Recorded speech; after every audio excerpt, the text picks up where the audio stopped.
So guys আজকে আমরা চলে গিয়েছিলাম জুডিওতে গিয়েই প্রথমে যেটা আমি দেখতে চলে গিয়েছিলাম সেটা হলো নেল পলিশ।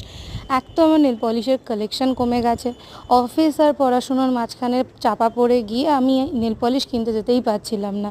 সো আজকে টাইম পেয়ে গেছি, চলে গেছিলাম। সো এই বক্সটাতে দেখলাম ডিফারেন্ট কালার্স ছিল, তো আমি এটা নিয়ে নিলাম। 200-এ বেশ ভালোই, মানে 199-এ ডিলটা বেশ ভালোই পেলাম। এর আগেও আমি ইউজ করেছি নেল পলিশগুলো, নো ডাউট খুব ভালো হয়। তারপরেই আমি কিনে নিলাম জুডিও থেকে এই ইয়াররিংসগুলো। সো এইটা আমার জুডিও থেকে জুয়েলারি ফার্স্ট পারচেস, কারণ আমি বেসিক্যালি জুয়েলারি বেশিরভাগ ইনস্টাগ্রাম পেজেস থেকেই কিনি, কিন্তু দেখলাম বেশ ভালো এটা। তো কারোর যদি কানে সেকেন্ড পিয়ার্সিং থাকে তারা এই কানেরগুলো ইউজ করতে পারে, ইয়াররিংসগুলো বেশ ভালো লাগবে, ট্রেন্ডি আছে। মাঝখানে কিন্তু পুটু মশাই আমাদেরকে একটু ডিস্টার্ব করছে, যদিও ওকেও আমাকে এই ভিডিওতে রাখতে হবে, কারণ অনেকক্ষণ ওকে ছেড়ে দিয়ে গেছিলাম।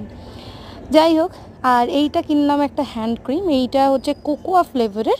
এটা অ্যাকচুয়ালি আমি আমার মায়ের জন্য নিয়ে এসেছি, তো বেশ ভালো, 80 রুপিসে। গন্ধটা বেশ সুন্দর লাগলো আমার। আর এই টি শার্টটা আমার পাপার জন্য, কারণ সে যায়নি।